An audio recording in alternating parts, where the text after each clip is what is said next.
Welcome back. All right, so tonight we had one game in Four Nations. I'm wearing my THG hat, THG jersey, and I don't have a way of checking whether or not I'm centered on the screen, so there you go. So tonight's game, what I did was I watched the highlights of the goals. Also got some news on the board here as well, so there you go. So tonight's game started with a power play goal for the Canadian team. It was Nathan McKinnon, and it was a cross-ice pass and in 56 seconds into the game. A power play for Canada, the only power play they had on the night. The assist to Crosby and McDavid. Now, Canada would add another, and again, it's a cross-ice pass and in, although this one's on a 2-on-1 rush. This is a goal by Marchand, Point, and Jarvis with the assists at 13-15. So, Jarvis on the board there, and it's 2-0 Canada after the first period. Second period, the Swedes would answer, so the Swedish goals are in green, the Canadian goals are in red. I would have gladly put the Swedish goals in yellow, but you would be able to see them. And I was already using blue for the period markers and for the top of the board here. So Brodin scores on a tic-tac-toe play via what was a good forecheck by Lucas Raymond to start the play. Hedman and Raymond with the assist. Raymond pushes Doughty off the puck. That's at 9:33. Makes the score 2-1 for the Canadians. Canadians get the 2-goal lead back when Stone scores from Crosby at 17:28. Stone scoring that one from the slot on a rush. So it's 3-1 for the Canadian team after 2 periods of play. Third period, the Swedes fight their way back into it. At 1:54, Kempe from the high slot. One goes kind of through Bennington there. Kempe from Carlson and Ekholm. So 3-2. And then Sweden ties it. It is Eriksson Ek from Bratt and Raymond at 8:59. It's a tic-tac-toe play on a face-off win. So you've got two tic-tac-toe plays by the Swedes, which lines up. European players and teams are known for being very good at the passing game. It's something that they brought over from Europe with them. I do remember watching the passing of European teams in the 80s and saying, wow, and now it's part of the game for everybody. Then we get to overtime. Now, the overtime goes past 5 minutes because they do go past 5 minutes at Four Nations, and at 6:06, Marner scores on the rush. This is from the high slot. This is almost the same spot as the Kempe goal that went through Bennington. This one scored from Sidney Crosby. So Sidney Crosby with a couple of points in this. Crosby's the first star of the game, Marner the second star of the game, and Lucas Raymond the third star of the game. So Canada wins this one in overtime, 4-3. Sweden does get a point for losing in overtime. And so the tournament will continue tomorrow. Finland and the U.S. will play. I believe I'll be able to watch that whole game. I'll get this TV rolling tomorrow morning and see what's going on. Because tomorrow I am not at Disneyland or California Adventure. That is our day off. So I will be able to watch that game and give you guys more of a note, sort of the same kind of review that I normally do for the games. The shots on net in this one, 7-3 Canada in the first, 9-7 Sweden in the second, and then 10-6 Sweden in the third. In the overtime, Canada outshooting Sweden 8-4. Final shots, 28-26 for the Canadian team. Canada scored on the only power play they had. Sweden 0-1 on their power play. The hits, 21-20 for Sweden. So before this tournament started, I saw a lot of people going, it's going to be a no-hitter like the All-Star game. It is not. And tonight's action being proof, and of course there's an injury that we're going to talk about too when we get over to the news portion of today's video. But yeah, this is not going to be a no-hitter tournament. There is definitely some risk for players getting hurt. Bennington saves 23 out of 26. Gustafsson saves 24 out of 28. So neither goaltender with a .900 save percentage in this one tonight. But let me know your thoughts. What did you think of the game? Did you think it was high-quality hockey? I'm not wearing a Four Nations jersey because I don't have them yet. So they're on their way. I think they're actually arriving back at the house while I'm here, but they did not arrive before we left on our vacation. So that's a whole other discussion for a whole other time with the NHL in terms of jersey production and when they come out and all that fun stuff. We'll see whether or not I have the stadium jerseys before the stadium game. That's, the next big thing, right? But that's been a conversation we've had for a while. Now, let's transition into the news of the day.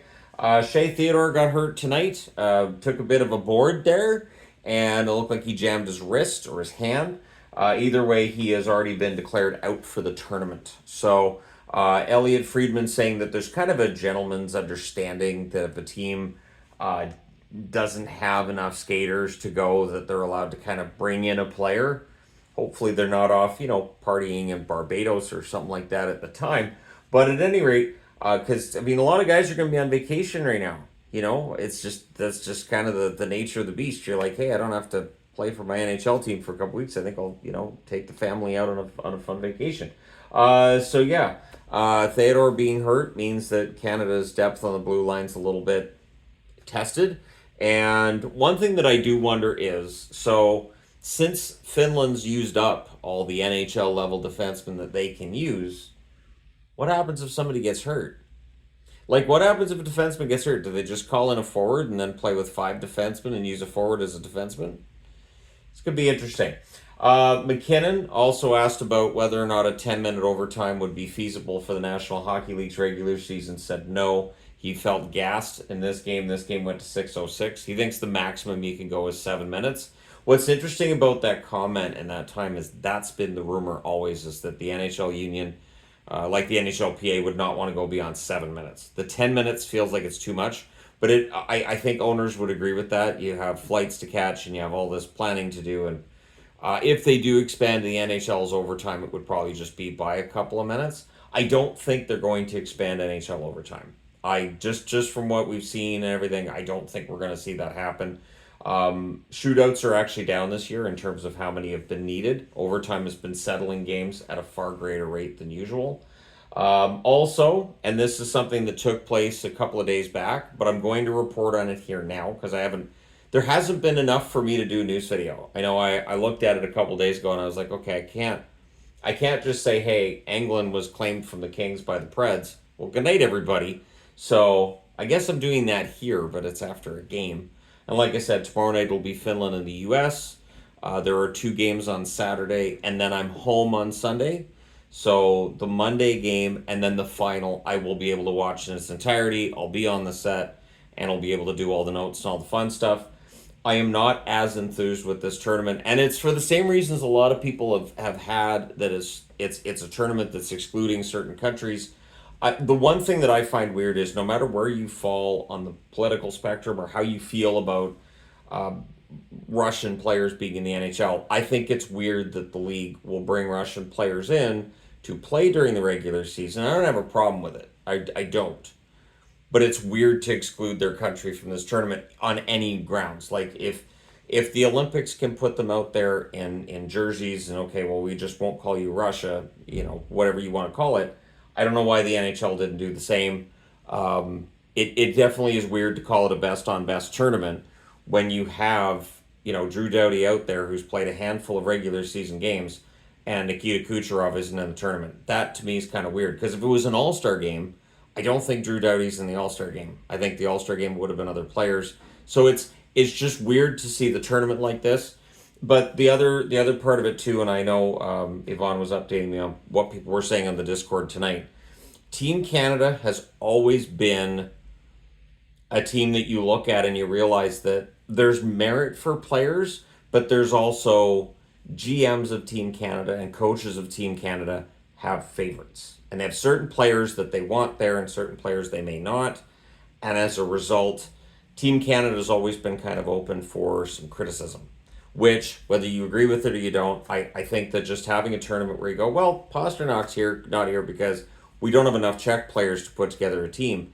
Well, that's a problem because Pasternak should absolutely be in a tournament that you are declaring best on best. If it's best on best and Vasilevsky's not in it, Shesterkin's not in it, and all these other players aren't in it, it just feels weird to me. But there you go. So my enthusiasm for this tournament, it hasn't been there. I'll be interested to see how this review does and how many people have that enthusiasm and how many people are excited to see what happens. I'll definitely, be interested to see if Canada wins this or if the USA wins it, because I think looking at the rosters, I think the American roster is the strongest from top to bottom. Even with Quinn Hughes being out of the lineup, Jake Sanderson being in, I don't think Team USA is going to be struggling with Jake Sanderson, we'll put it that way. But there you go. Let me know your thoughts, as always. Don't forget to hit like and subscribe in the event you may not have done so already. Thank you guys so much for all your support. It's greatly appreciated. For people who watched the TEG video that I posted yesterday, I am doing much better. Posting that video yesterday definitely cleared my head, got me in a better headspace, and I realized, you know what? I have to just enjoy my time here because you just don't know how much time you're going to have on planet Earth. You don't know what tomorrow's going to bring. Enjoy your time on vacation, and the work will be there when I get home. And if anybody's wondering about the pets, and I'll throw this out there too, the pets are being very well taken care of. We do have somebody right now who's looking after the pets. She keeps sending us photos of our animals, and they all seem to really like her. So this is getting to become a kind of a stress-free vacation, which is unusual, just a little bit. But thank you guys so much for all your support as always. I will talk to you again soon. And instead of a beep, you're going to have me going around the front of the camera to turn this video off. So enjoy the board.